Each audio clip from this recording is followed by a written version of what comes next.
Bueno, Capitanil, le agradecemos que nos dé esta entrevista a Chaco Día por Día. Es la primera vez que habla con Bruno Martínez y conmigo, porque ya habló con el resto de los periodistas de Ciudad TV y de Radio Ciudad, así que le agradecemos mucho esta entrevista. No, al contrario, muchas gracias a ustedes. Ayer usted difundió una carta dirigida a su próximo gabinete, ¿no?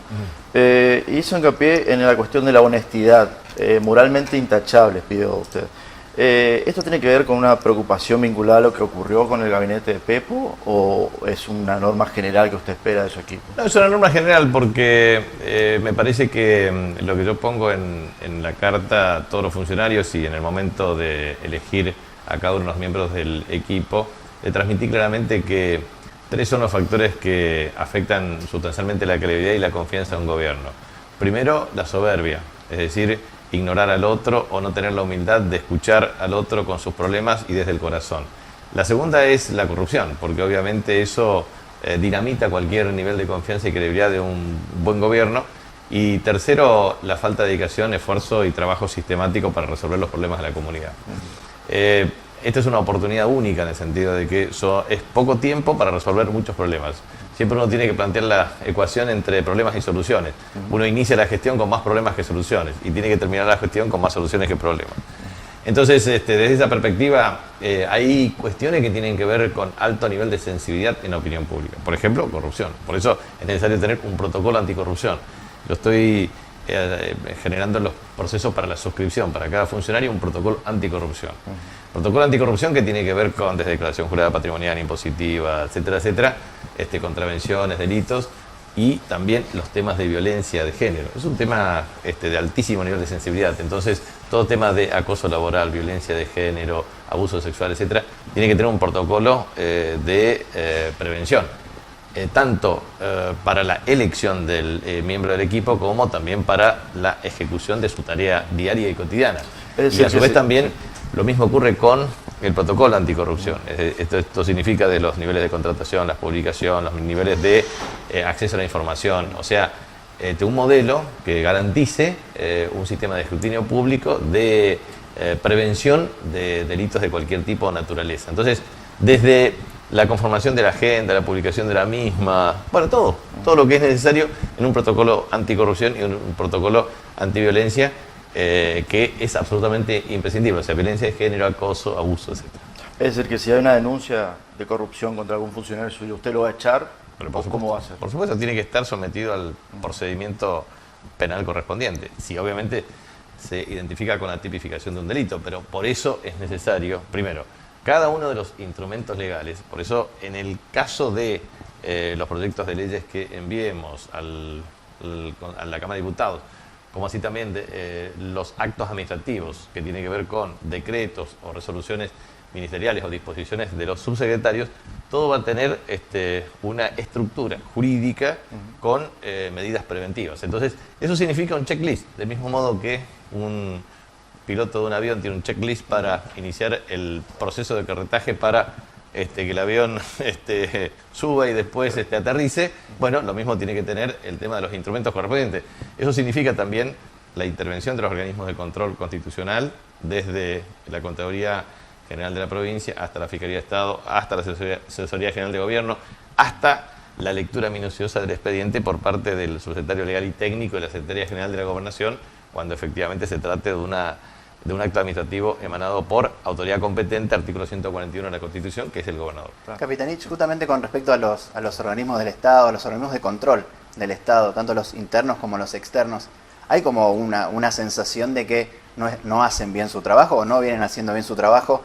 ¿Usted va a impulsar, por ejemplo, que los organismos del Estado sean conducidos por personas que ganen por concurso, que sean dirigidos por personas que ganen por concurso, a esta forma de designarlos por la voluntad del gobernador, como ha sido hasta ahora? Sí. Porque la legislación lo permite, Sí. Era legal, pero me parece que eso le daría como... A ver, nosotros estamos propiciando una ley de declaración de la reforma constitucional y estamos generando las condiciones para observar si efectivamente existe un consenso respecto a la aprobación de esta iniciativa. Son muchos puntos que pueden existir coincidencias o eventualmente disidencias.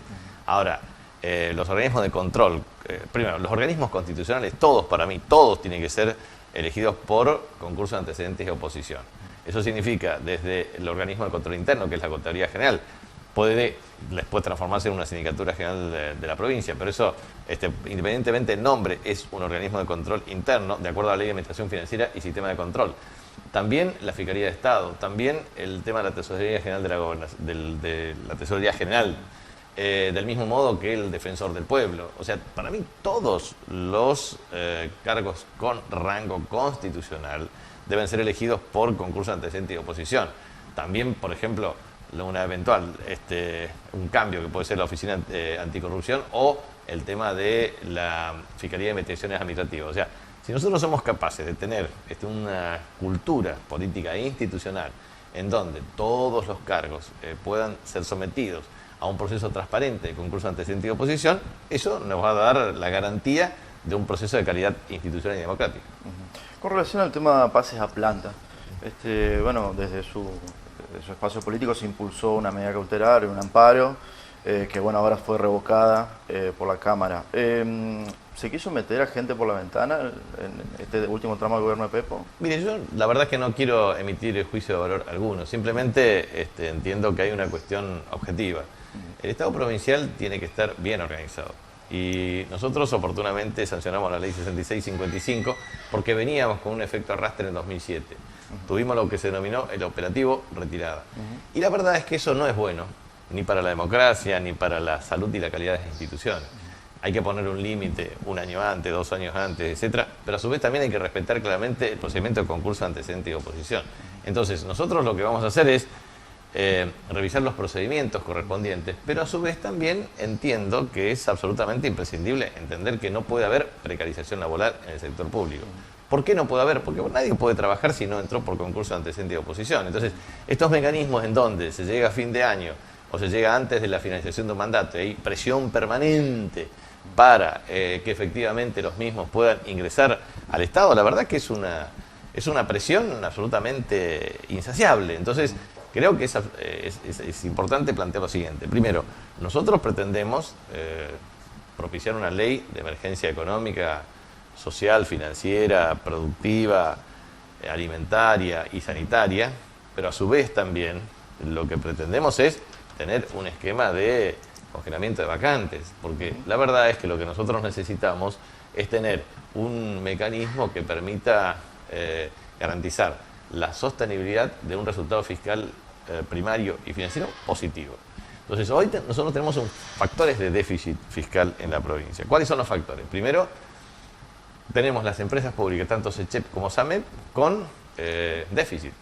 Y eso significa que es necesario lograr el saneamiento de las mismas. Eso implica, primero, aumentar el índice de cobrabilidad. Segundo, mejorar la distribución de la carga entre los usuarios. Tercero, reducir la fuga en el uso de los servicios sin el pago correspondiente.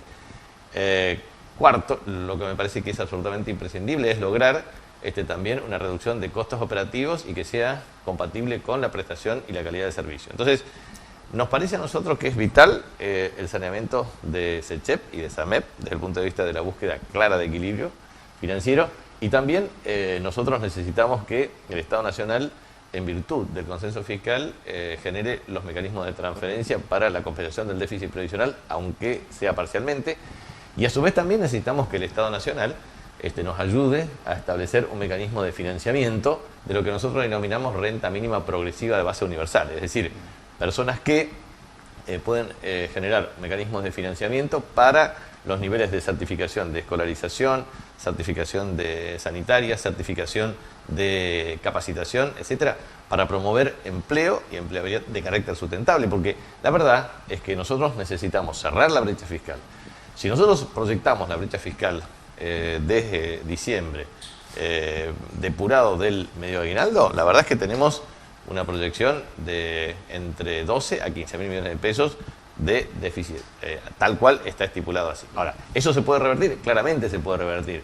Se puede revertir siempre y cuando se logren los siguientes aspectos, las siguientes medidas. Primero, que se recupere la actividad económica y que aumente la recaudación propia. Segundo, se reduzca la evasión fiscal. Tercero, mejoremos los problemas de equidad tributaria. Cuarto, eliminemos los factores generadores de déficit. Quinto, logremos realmente un programa fiscal sólido. Bien. Quería terminar más con el tema de la cuestión de pases a planta. Hay aproximadamente 6.000 trabajadores en el Estado que están precarizados. ¿Qué respuesta se le va a dar a esas personas? Y lo otro es que, bueno, usted confirma que se va a cerrar las vacantes en el Estado, que a partir de su gobierno, en el tiempo supongo, o no sé cómo será, Sí, a ver, se va a dejar de meter gente en el Estado. Mire, hay todo un problema, dos variables, o es salario o es cantidad de empleados.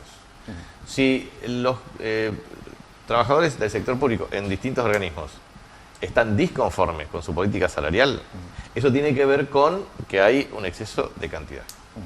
Entonces, los trabajadores deben saber claramente que sus representantes gremiales deben velar para que ellos tengan un poder adquisitivo satisfactorio. Entonces, o defienden a los trabajadores afiliados en virtud de su salario, o pretenden ensanchar su base sindical afectando y precarizando la estructura de ingresos de los actualmente existentes. Esos son los dos conceptos que tienen que plantear a sus líderes. La segunda cuestión es que nosotros vamos a promover una convención colectiva de trabajo y vamos a establecer la política salarial en términos de un enfoque sistémico respecto a ingresos. Muchos trabajadores públicos están siendo saqueados financieramente por descuentos de haberes a través de financieras de dudosa transparencia. Entonces nosotros vamos a ponernos a trabajar claramente para eliminar la usura de la cual padecen los empleados públicos de distintos estamentos y características. Y en eso, si son cómplices las organizaciones sindicales, también discutiremos claramente este tema. Porque la verdad es que nosotros no vamos a aceptar el saqueo en el bolsillo de los trabajadores públicos, cualquiera sea su estrato social, producto de connivencia de distintas características que no son transparentes. Segundo, tenemos el ingreso disponible es afectado por la factura de luz, la factura de agua potable, la factura de cloacas, si tenés descuento financiero, si tenés tarjetas, si tenés el precio de alimentos dolarizados o caros. Entonces, la verdad es que nosotros tenemos que entender que cada trabajador en su familia tiene ingresos y tiene egresos. Si los egresos aumentan de un modo desmesurado, obviamente no hay ingreso que alcance. Entonces uno puede generar la política salarial más expansiva, pero nunca le va a terminar de alcanzar. ¿Por qué? Porque va a haber una transferencia de ingresos de los más pobres a los más ricos. Por ejemplo, si el precio del alimento sigue creciendo por las nubes, obviamente el asalariado, en definitiva, no va a tener poder de compra. Si las tarifas no son compatibles con su estructura de ingresos disponible, tampoco. Entonces nosotros vamos a definir claramente condiciones de trabajo, procesos de capacitación, aumento de productividad, pero vamos a discutir una política de ingresos. Bien. Capitanich, hablando también del panorama económico, sabemos la complicación que va a tener el gobierno nacional con la renegociación de la deuda, con el reperfilamiento, con la reestructuración o como se le quiera llamar. ¿A usted le preocupa la deuda de la provincia? Sí. ¿Le parece que, tengo entendido que creció más del 400% desde que usted dejó la gobernación hasta hoy?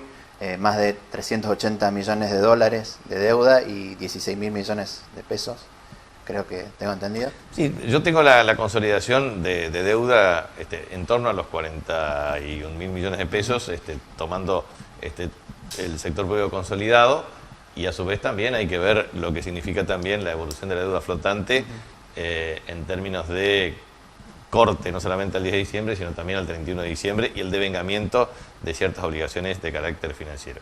Entonces, es cierto que ha habido una multiplicidad de factores que han incidido. Primero, la variación del tipo de cambio. Obviamente, de 8,5, 8,6 a 62, 62,5 es un crecimiento exponencial, y es cierto que parte de la deuda también se originó 23 años antes en un juicio y que efectivamente se tuvo que pagar.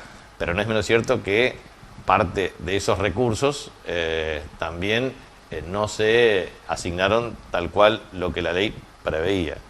En ese sentido, quiero transmitir lo siguiente. El déficit fiscal acumulado en los primeros 2 años fue muy significativo, de casi 11.000 o 12.000 millones de pesos.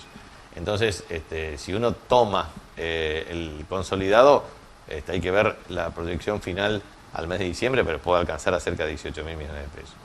Entonces, no cabe la menor duda que nosotros tenemos una preocupación respecto al tema de deuda pública, porque el flujo de servicios de capital e interés de la misma incide.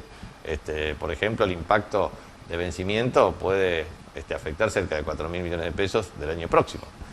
Entonces, lo que quiero transmitir con absoluta objetividad es que nosotros nos vamos a orientar a resolver, desde el punto de vista fiscal, un programa fiscal y financiero que apunte a recursos, erogaciones y deuda pública. Respecto a deuda, a la reprogramación del impacto de los servicios de capital e interés, pero también morigerar la tasa de interés y la curva de vencimientos.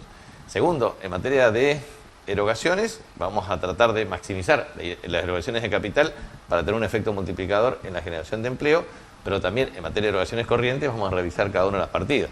Personal, bienes y servicios no personales, las transferencias corrientes, con el objeto de analizar claramente, que ya lo tenemos, las causas generadoras de déficit y cómo resolver el problema.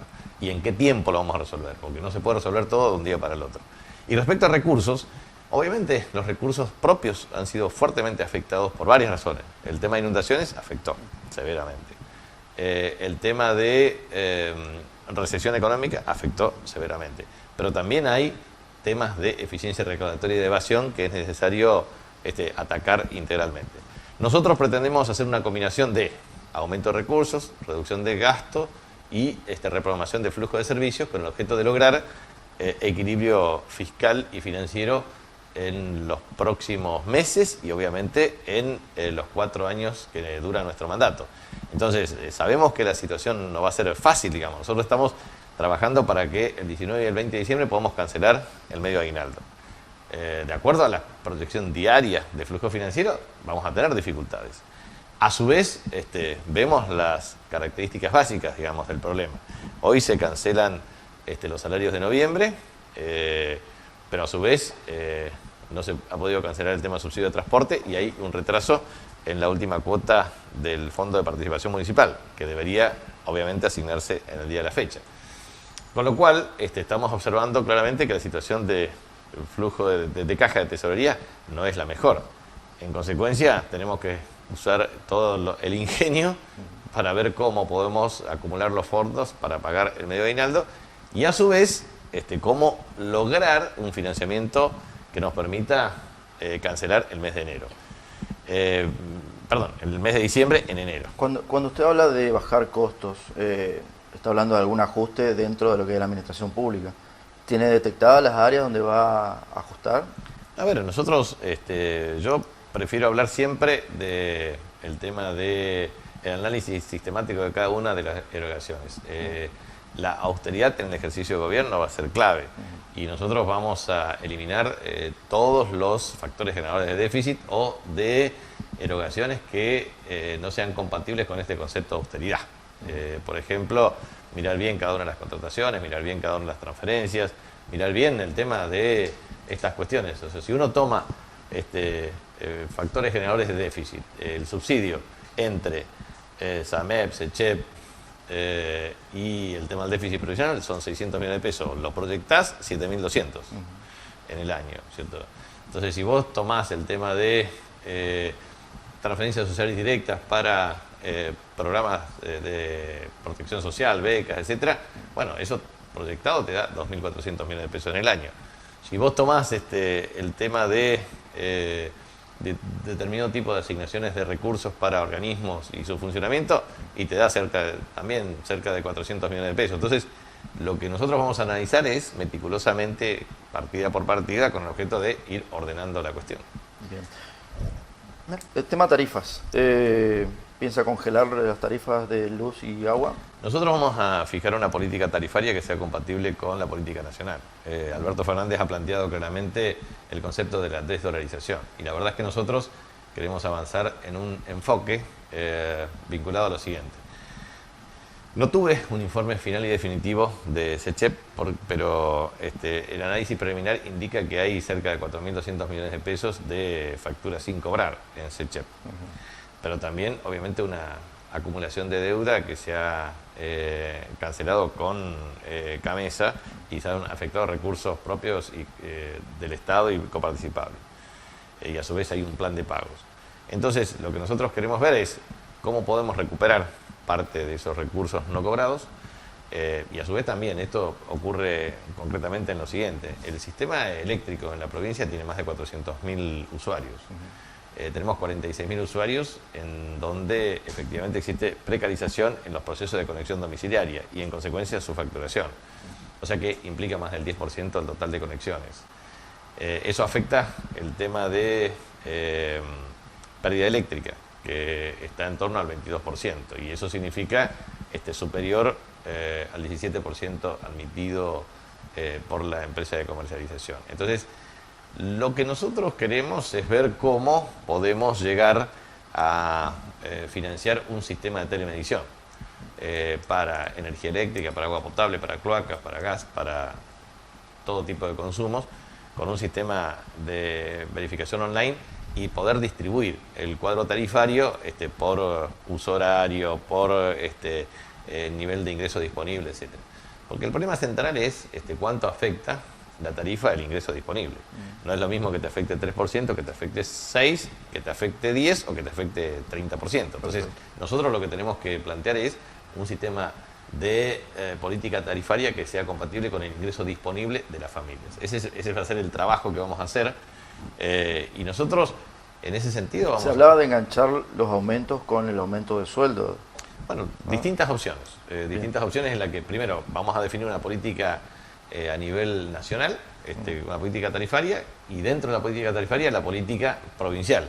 Y dentro de la política provincial ver exactamente cómo vamos a ir generando los mecanismos para el saneamiento de las empresas. Las empresas tienen que tender al equilibrio, porque si no tiene que tener un fuerte subsidio de carácter social. Y la verdad es que yo prefiero que el subsidio en materia de tarifa social lo podamos tener identificado familia por familia. O sea, que un hogar, ¿cuánto es el consumo? ¿Cuántas personas viven en un hogar?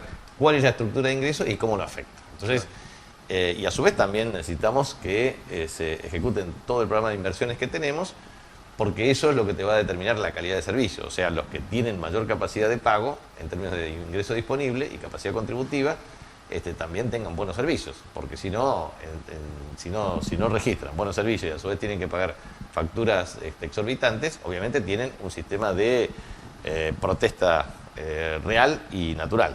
Entonces, nosotros lo que queremos es un modelo que sea muy apropiado en materia de excelencia en el cuadro de administración.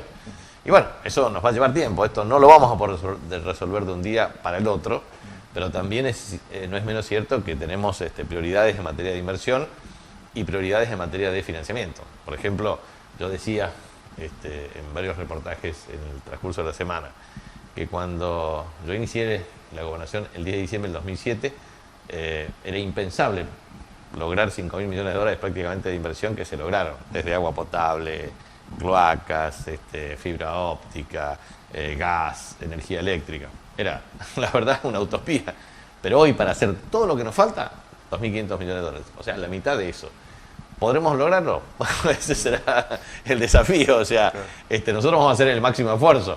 Si logramos todo, seríamos... es algo espectacular. Ahora, si logramos amortizar gran parte de esa deuda, y yo te diría que la plataforma para el progreso de nuestra provincia es muy alta. Capitanich, usted mencionó recién, entre parte de este ordenamiento, la cuestión del transporte. Hoy estamos con un paro del transporte urbano e interurbano, y es un problema que usted también en el municipio lo padeció, no pudo avanzar con la licitación con la nueva licitación del transporte.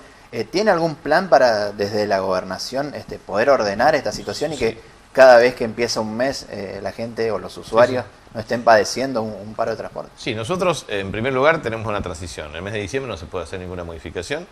En el primer trimestre tenemos un plan para hacer una modificación de tipo estructural en el sistema. Nosotros no vamos a ser rehenes de este tipo de política permanente de paro.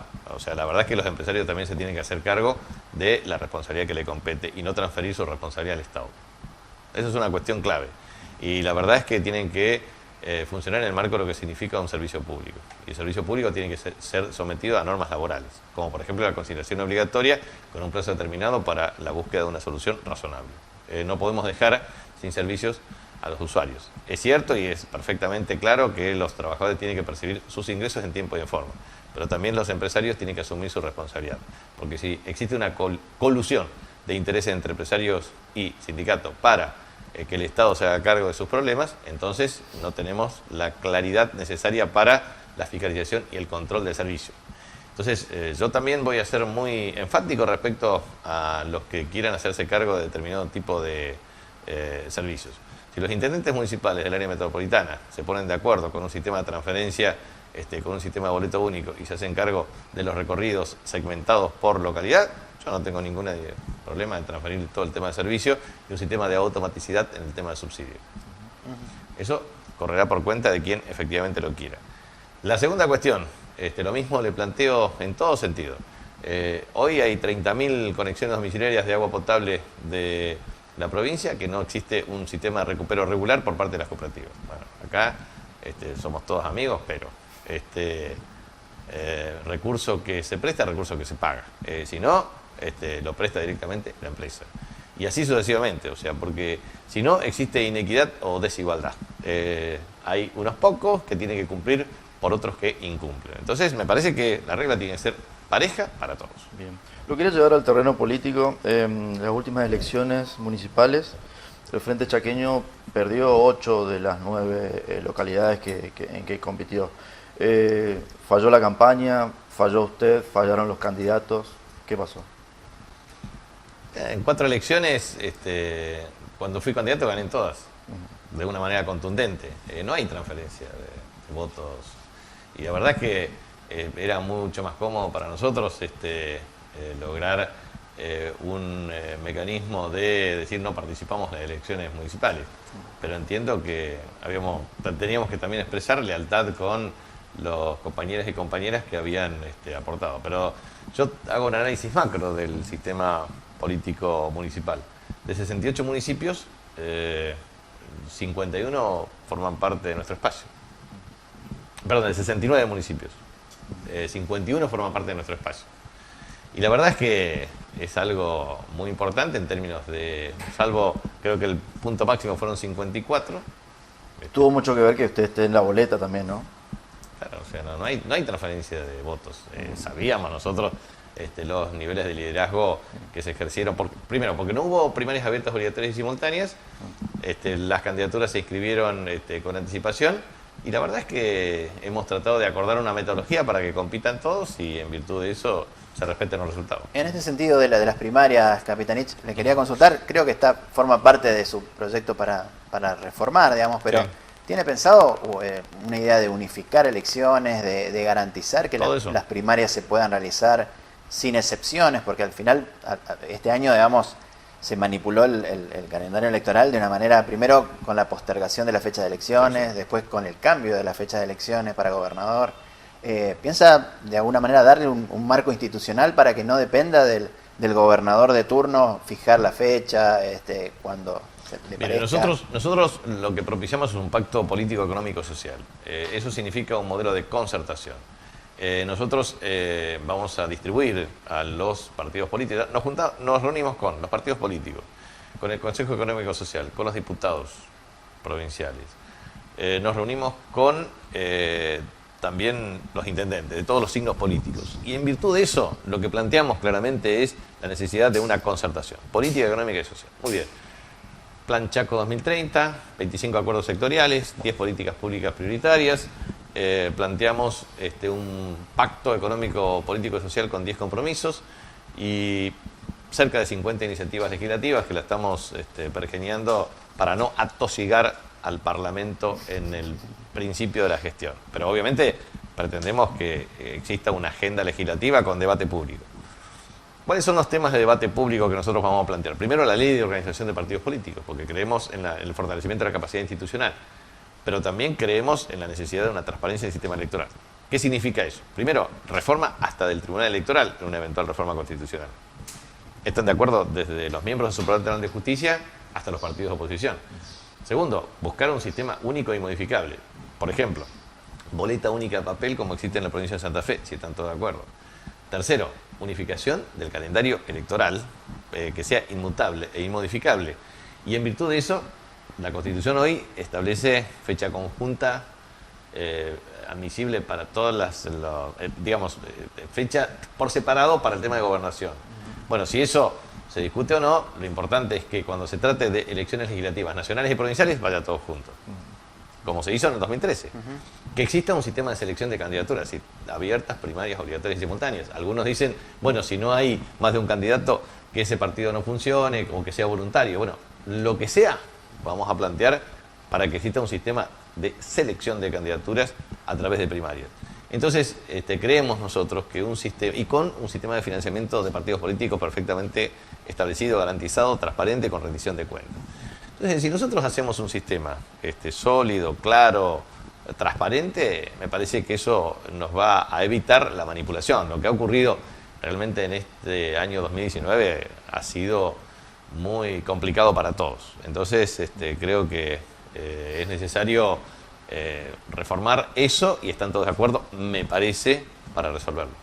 La interna del PJ fue particularmente dura este año. ¿Cómo quedó su relación con Domingo Pepo y con Gustavo Martínez? Yo tengo diferencias, las he expresado electoralmente y la voluntad ciudadana se ha manifestado muy claramente a mi favor. En segundo lugar, respeto a todos y eso no significa que no exista diálogo entre partes. Ellos tienen un proyecto político diferente en términos cualitativos a lo que nosotros expresamos, pero ya está, es un tema que ya terminó y a partir de ahora tenemos que gobernar.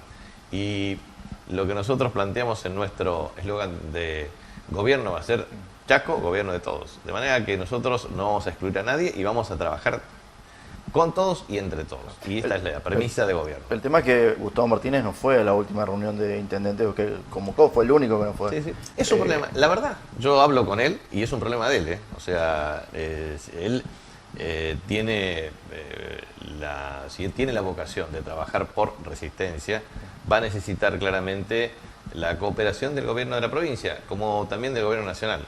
Y no quiero ser presuntuoso desde el punto de vista de la Sagrada Escritura, pero el camino, la verdad y la vida tiene un solo conducto, entonces hay un solo camino y ese camino es necesario entenderlo, interpretarlo.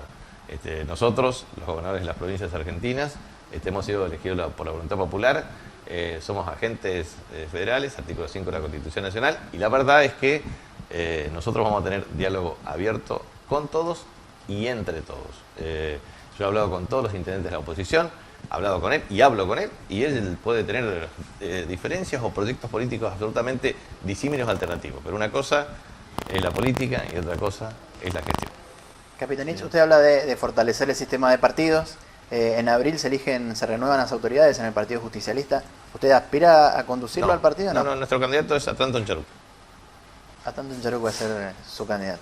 Sí, el candidato que nosotros elegimos dentro de nuestro espacio. Y aparte porque creemos que es absolutamente indispensable también articular un diálogo amplio con todos los sectores internos. Si se puede lograr el máximo nivel de consenso, mejor. Y si no, será en el marco de la competencia interna. Una más. El tema pauta publicitaria. Usted ha anunciado en varias oportunidades que va a impulsar la regulación de la pauta. Ha habido casos, digamos, bastante escandalosos con gente detenida por el desvío de la pauta. ¿Va a priorizarlo como parte de su gestión? Totalmente. Dentro del paquete de las aproximadamente 50 iniciativas están esas. Bien. Por último, le quería preguntar sobre la participación de su hija en la campaña. Sé que ella es licenciada en comunicación social. ¿Ella va a tener algún rol en su gobierno o ya terminó su tarea? Ella tiene un compromiso académico en el exterior, por lo cual a partir del mes de febrero tiene que inexorablemente cumplirlo. Así que nos va a acompañar en esta etapa, pero con la mira puesta en cumplir ese compromiso que lo demandará no menos de 18 a 24 meses. ¿Le ve futuro en la política? Le veo un futuro brillante, no solamente en la política, sino en todo lo que emprenda, lo mismo que mi hija Jorgelina, pero bueno, eso será la vida la que deparará perfiles, etcétera, etcétera, pero nos ayudó muchísimo. Guillermina ha sido fundamental, esencial, clave, como todo el equipo de gobierno que hemos constituido. La verdad es que damos una impronta de gestión muy interesante. Primero, es la primera vez que yo creo que esto es interesante, digamos, en términos de hitos históricos. Es la primera vez que un gobernador es elegido 3 veces por la voluntad popular y asume la responsabilidad de su cargo, porque no pongo el incidente de la elección de Víter suspendida en el año 1972, porque finalmente en forma ulterior tuvo otra elección y asumió. En segundo lugar, es la primera vez que un intendente de Resistencia en 136 años es gobernador de la provincia. En tercer lugar, es la primera vez que una mujer es vicegobernadora. En cuarto lugar, es la primera vez que, con sus matices, un proyecto político de 12 años lo supera, sin dejar de destacar que el coronel Enrique Luzuriaga, cuando se designaba un gobernador del territorio por 3 años, desde 1893 a 1905, pasaron 12 años con 4 periodos. O sea, que en definitiva, creo que son hitos históricos muy importantes y no es menor el caso de Resistencia, la primera vez en 136 años que nuestro proyecto político tiene continuidad, independientemente de sus matices. Entonces, lo que quiero decir es que nosotros tenemos una cita con la historia en el sentido de demostrar, primero, que podemos terminar lo que nos falta para generar una plataforma de desarrollo de carácter estructural para la provincia. Segundo, el deseo de que le vaya muy bien al gobierno nacional y a nosotros para hacer cosas juntos y que a todos los intendentes les vaya bien. Tiempo de disputa política o partidaria va a existir siempre. Uno no puede lograr la unanimidad de todos. Siempre van a existir caminos alternativos y disidencias, y eso es bueno para la democracia. Yo lo que le planteaba a los partidos de oposición es que necesitamos el desarrollo de la capacidad institucional para que exista alternancia en el sistema democrático y, sobre todo, un sistema de alta responsabilidad. Nosotros tenemos baja responsabilidad desde el punto de vista del control del funcionamiento del sistema político. Necesitamos ser mejores para diseñar y ejecutar políticas públicas de alta calidad y densidad social. Entonces, bueno, eso es lo que de lo que se trata. O sea, que ese será mi gran desafío para estos años. Brevemente, porque ya no están corriendo. De sus anteriores 2 mandatos, ¿qué fórmula va a repetir en esta nueva gestión? ¿Y qué errores va a corregir o no los va a volver a cometer?